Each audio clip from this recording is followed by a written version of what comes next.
Remue ménage. Remue ménage.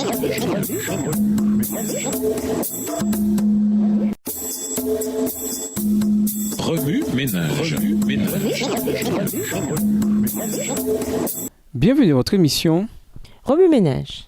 Nous voilà à la leçon de dimanche. Leçon tirée du voyage missionnaire de Paul. Redéfinir le christianisme. Lisons Acte 19, les versets 1 à 7. Acte 19, les versets 1 à 7. Pendant qu'Apollos se trouvait à Corinthe, Paul, après avoir traversé la région montagneuse d'Asie mineure, descendit à Éphèse. Il y rencontra un petit groupe de disciples et leur demanda « Avez-vous reçu le Saint-Esprit quand vous êtes devenus croyants ?» Ils lui répondirent « Nous n'avons même pas entendu dire qu'il y ait un Saint-Esprit. »« Quel baptême avez-vous donc reçu ?» poursuivit Paul. « Celui de Jean-Baptiste, lui répondirent-ils. » « Oui, reprit Paul, Jean baptisait les Israélites pour indiquer qu'ils changeaient de vie, mais il leur disait aussi de croire en celui qui viendrait après lui, c'est-à-dire en Jésus.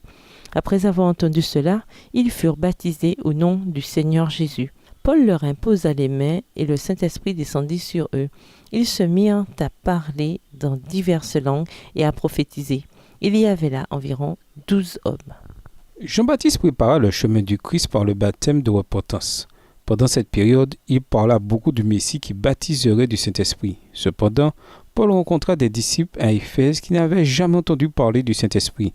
En écoutant leur histoire, il apprit qu'effectivement, ils avaient reçu le baptême de Jean, alors l'apôtre entreprit de clarifier les choses. Il expliqua que Jean-Baptiste appelait le peuple à se repentir et à croire en Jésus-Christ qui pouvait leur procurer le salut. La croyance en Christ est complète après le baptême et la réception du Saint-Esprit. Éphésiens 1, le verset 13. Le Saint-Esprit se déverse dans le cœur des croyants. C'est là l'une des caractéristiques fondamentales des chrétiens. Dès lors, le chrétien commence une nouvelle vie en Christ. Un culte commercialisé. Nous vous invitons à lire Acte 19, les versets 23 à 41.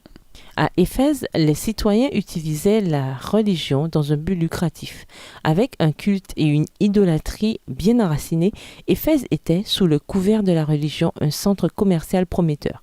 Selon un commentateur, les orfèvres d'Éphèse considéraient leur guilde comme étant spécialement parrainée par Artémis, en l'honneur de laquelle nombre de leurs articles étaient fabriqués.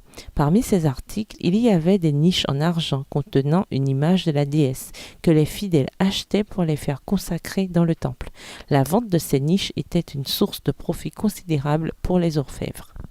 La présence de Paul à Éphèse et ses objectifs déclenchèrent une émeute parmi les citoyens qui bénéficiaient largement de l'idolâtrie. Cependant, Dieu intervint de toute évidence, de sorte que le secrétaire de la ville fit disperser la foule et ordonna que cette affaire soit réglée à l'amiable.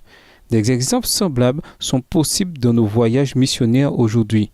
Paul aborda de telles situations explosives avec prudence, prière et dépendance totale de Dieu. Il savait qu'il ne réussirait qu'au prix de grandes souffrances. Cependant, il n'abandonna pas. À la fin, il put quitter Éphèse en laissant derrière lui plusieurs églises comptant plus de croyants qu'à son arrivée. Paul, serviteur du peuple. Nous vous invitons à lire Acte 20, les versets 15 à 27. Le discipulat consiste en un leadership serviteur, un sacrifice que le Christ lui-même illustra parfaitement. Philippiens 2, verset 7. Paul lui-même était un serviteur du Christ. Il s'était engagé à servir de mentor aux dirigeants qui travailleraient pour la cause du Christ à Éphèse, même en son absence. Il se considérait comme un serviteur du Christ. Romains 1, verset 1, Colossiens 1, verset 7, Colossiens 4, verset 7. Si un homme se considère lui-même comme un serviteur du Christ, il prendra le linge et le bassin comme l'a fait Jésus. Jean 13, verset 1 à 17. Et servira ses semblables par amour. Le monde veut être seigneur de tous. C'est sa façon de fonctionner. Le Christ, lui, enseigne que le plus grand parmi nous devrait être le serviteur de tous.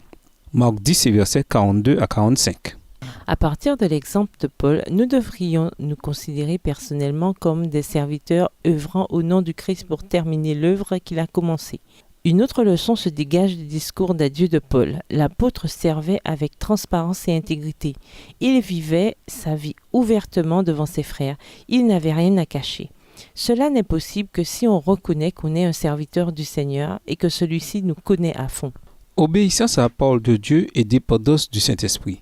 Lisons Acte 21, les versets 10 à 14. Acte 21, les versets 10 à 14.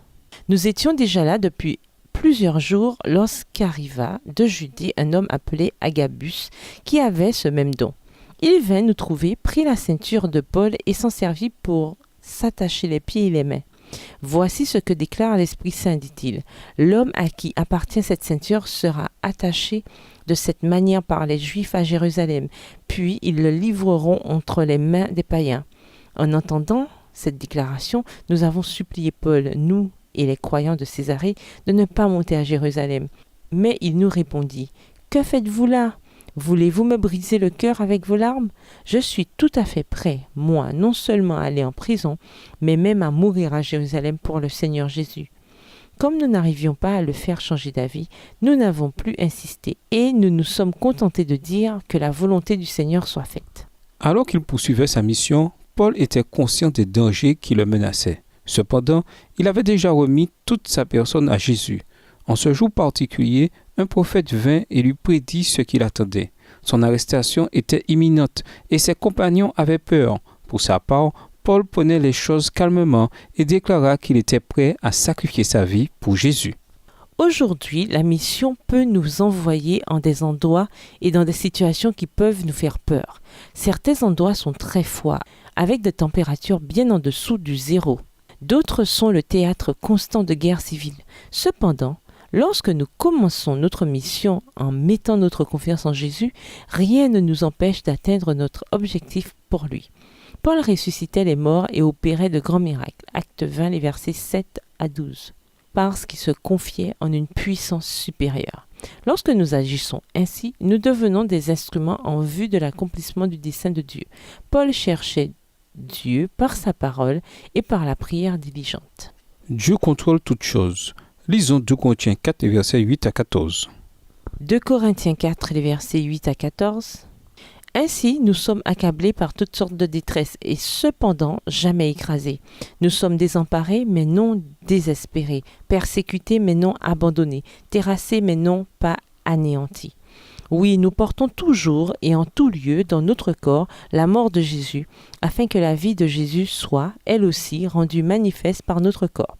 Car sans cesse, nous qui vivons, nous sommes exposés à la mort à cause de Jésus, afin que la vie de Jésus soit aussi rendue manifeste par notre corps mortel. Ainsi, la mort fait son œuvre en nous et la vie en vous. Nous sommes animés de ce même esprit de foi dont il est question dans cette parole de l'Écriture. J'ai cru, voilà pourquoi j'ai parlé. Nous aussi, nous croyons et c'est pour cela que nous parlons. Nous savons en effet que Dieu qui a ressuscité le Seigneur Jésus nous ressuscitera aussi avec Jésus et nous fera paraître avec vous en sa présence. Dans sa lettre aux Philippiens, Paul mentionna qu'il pouvait affronter n'importe quelle situation par celui qui le fortifiait. Philippiens 4, verset 13. Il était convaincu que la grâce de Dieu lui suffisait pour faire face aux défis et aux tribulations de l'accomplissement de sa mission. Il savait qu'il serait en but à des situations effrayantes. Cependant, il confessa qu'une fois que Dieu est aux commandes de notre vie, nous pouvons grandir davantage et surmonter tous les obstacles. Comme Paul, nous faisons face aux dangers à divers niveaux dans la proclamation de l'Évangile. Nous pouvons perdre des amis ou être grièvement blessés à cause de Jésus. Cependant, au milieu de tout ceci, nous devrions être prêts à sacrifier notre vie pour lui. La gloire de missionnaire consiste à voir la grâce de Dieu atteindre davantage de personnes pour qu'elles puissent donner leur vie au Christ. Remue-Ménage, quelles similarités et différences remarquez-vous entre Éphèse et nos villes modernes? Si Paul était missionnaire dans nos villes modernes, que ferait-il à votre avis? Quelles autres leçons peut-on tirer de l'œuvre missionnaire de Paul à Éphèse, lesquelles peuvent nous aider dans notre travail missionnaire aujourd'hui? Au revoir. Et à demain si Dieu veut. Remue-Ménage.